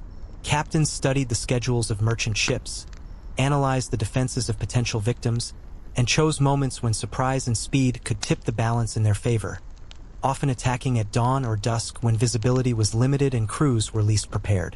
This strategic approach extended to the use of deception, such as flying false flags or disguising ships to appear harmless, tactics that allowed pirates to close the distance before revealing their true intent. The composition of pirate crews was often diverse, including experienced sailors, disgruntled former naval men, escaped slaves, and adventurers drawn by the promise of freedom and wealth, a mix that could create both strength and tension as different backgrounds and motives intersected aboard the ship. While some joined seeking fortune, others were forced by circumstance or desperation, and this diversity required captains to exercise not only military command but also social leadership to maintain discipline and morale. Balancing these dynamics was crucial, as fractured crews were vulnerable to mutiny or defeat, while cohesive ones could achieve remarkable feats despite limited resources. Pirate weaponry was varied and adapted to the needs of their raids, ranging from cutlasses and pistols to small cannons and boarding axes, tools designed for close combat and intimidation rather than prolonged naval battles, reflecting their hit-and-run tactics and preference for swift, decisive engagements. The effectiveness of these weapons depended heavily on the skill and coordination of the crew, with sharpshooters targeting enemy officers and cutlass-wielding fighters storming decks to overwhelm defenders. Pirates often modified and maintained their armaments themselves, using whatever materials and knowledge were available, a testament to their resourcefulness and adaptability. The psychological impact of pirate raids was significant, instilling fear among merchant crews and coastal communities, a factor that pirates exploited to achieve objectives with minimal resistance, as terror could undermine defense before a single blow was struck. Rumors of brutal reprisals, torture, and executions spread quickly, whether true or exaggerated, creating an aura of menace that amplified their influence beyond their numbers. This reputation allowed pirates to negotiate ransoms or avoid prolonged fights, conserving resources and minimizing casualties on their own side.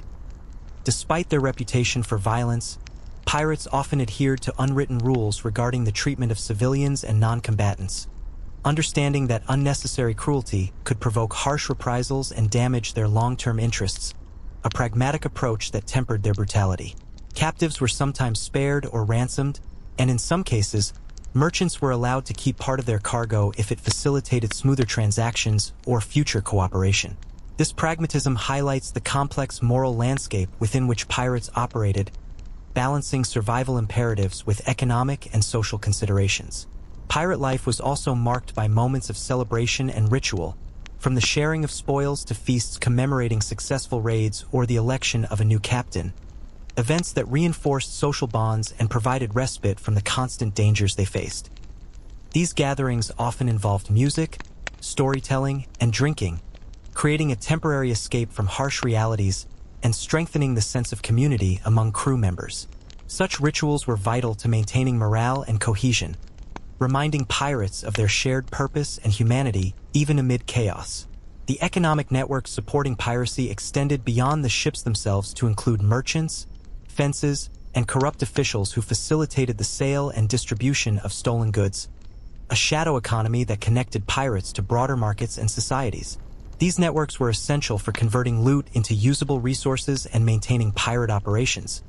Yet they also introduced vulnerabilities, as betrayal or law enforcement crackdowns could disrupt supply chains and lead to arrests. Navigating this underworld required discretion, trust, and often bribery, further complicating the social dynamics of piracy. The eventual decline of medieval piracy was influenced by multiple factors, including increased naval patrols, technological advancements in shipbuilding and weaponry, and changes in political and economic structures that reduced opportunities for piracy or made it more risky. Governments invested in larger and faster warships, improved intelligence networks, and international cooperation to suppress pirate activity, gradually shrinking the spaces where pirates could operate with impunity. Economic shifts, such as the rise of regulated trade companies and stronger coastal defenses, also contributed to the erosion of pirate strongholds and support bases. Yet, even as traditional medieval piracy waned, its legacy persisted, influencing the development of maritime law, naval tactics, and cultural perceptions of the sea and those who dared to challenge its boundaries, a testament to the enduring impact of pirates on history and imagination. Their stories continue to inspire, reminding us of the complex interplay between freedom and lawlessness, survival and morality, in a world where the sea remains a symbol of both danger and possibility. In this way, the saga of medieval pirates offers not only a window into the past but a mirror reflecting timeless human struggles and desires. The life expectancy of a pirate in medieval times was notoriously short, a grim reality shaped by the relentless dangers of battle, disease, and the unforgiving sea, which together forged a world where every day could be the last and where notions of the future were often overshadowed by the urgent demands of survival. The mortality rate was exacerbated by the harsh living conditions aboard ships, where cramped quarters, inadequate nutrition, and poor sanitation created a breeding ground for illness and injury that medical knowledge and resources of the time were ill-equipped to address. Pirates frequently witnessed the deaths of comrades, events that, while tragic, became an accepted part of their existence, fostering a fatalistic outlook that coexisted with fierce determination and camaraderie. Burial practices at sea were both practical and symbolic, reflecting the immediacy of death and the absence of traditional rites that shore-based communities could provide, yet serving as a final act of respect and closure for those left behind. Deceased pirates were often sewn into canvas shrouds weighted with stones and committed to the depths with solemn ceremonies performed by their crewmates, rituals that offered a semblance of dignity amid the chaos and loss. These rites varied depending on cultural backgrounds and beliefs, incorporating prayers, songs, or silence, underscoring the diversity and humanity within pirate communities. The constant threat of death influenced pirates' attitudes toward life and risk, encouraging a boldness and recklessness that both empowered and endangered them, as the lure of potential riches and freedom often outweighed concerns for personal safety. This mentality fueled daring raids, relentless pursuit of targets, and an embrace of the unpredictable, qualities that made pirates both feared adversaries and tragic figures caught between aspiration and mortality. Yet beneath this bravado lay complex psychological realities shaped by trauma, hope, and the search for meaning in a perilous existence. The notion of loyalty among pirates was complicated by the transient and perilous nature of their profession, with bonds forged in battle and hardship often strained or broken by greed, betrayal, or the allure of escape, creating a social environment marked by both deep trust and constant suspicion. While many crews prided themselves on fairness and shared risk, episodes of mutiny, desertion, and internecine conflict were not uncommon, reflecting the fragile balance between individual ambition and collective necessity. These tensions contributed to the dynamic and often volatile character of pirate life, where alliances could shift rapidly and trust had to be continually earned and tested. Pirates' interactions with the legal systems of the time were fraught with danger and complexity, as they navigated a world where laws were both instruments of oppression and tools of survival, with many facing trial, imprisonment, or execution if captured, outcomes that underscored the high stakes of their chosen path. Trials for piracy were often public spectacles, intended to deter others through harsh punishment, yet the lines between piracy, privateering, and legitimate maritime activity were sometimes blurred, creating ambiguities exploited by pirates and governments alike. Some pirates secured pardons or reintegration into society by offering their services to monarchs or powerful patrons, demonstrating the fluidity and pragmatism that characterized relationships between outlaws and authority.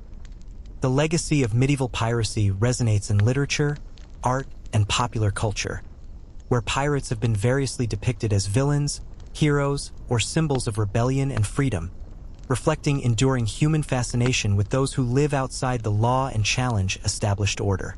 These portrayals often blend historical fact with myth and fantasy, shaping collective memory and imagination in ways that both illuminate and obscure the complex realities of pirate life. Understanding this legacy requires a critical examination of sources and narratives, acknowledging the multifaceted nature of piracy as both historical phenomenon and cultural symbol.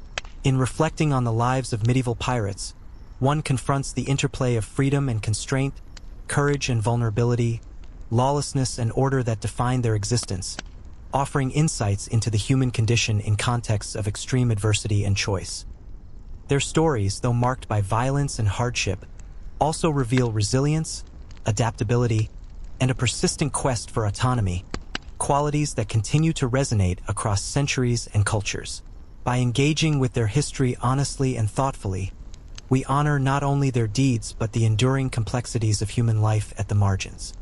As the medieval era drew to a close, the world of piracy that had thrived amid the shifting tides of power, commerce, and conflict began to change irrevocably, shaped by technological advancements, expanding empires, and evolving legal frameworks that gradually confined and diminished the space in which pirates could operate with impunity. The emergence of stronger centralized states with formidable navies and coordinated anti-piracy campaigns marked a turning point, as governments invested significant resources into policing the seas, building warships capable of tracking and engaging pirate vessels, and establishing alliances that transcended borders to combat the threat collectively. This concerted effort made piracy increasingly perilous, forcing many pirates to abandon their way of life, seek pardons, or integrate into emerging maritime powers, transforming the social and economic landscape of the oceans. Advancements in shipbuilding and navigation further tipped the balance, as faster, more maneuverable vessels equipped with improved artillery outmatched the smaller, less sophisticated ships favored by many pirates, reducing their ability to evade capture or dominate encounters. The expansion of global trade networks introduced new security measures and legal mechanisms, such as letters of marque that legitimized privateering under state authority while delegitimizing outright piracy, complicating the distinctions between lawful and unlawful maritime activities. These developments reflected broader shifts toward regulated commerce, state control, and the imposition of order on previously fluid and contested maritime spaces. Despite these pressures, the spirit of piracy persisted, evolving and adapting to new circumstances, with some pirates relocating to less patrolled regions, forming clandestine networks, or shifting their tactics to avoid detection, demonstrating resilience and ingenuity even in the face of mounting challenges.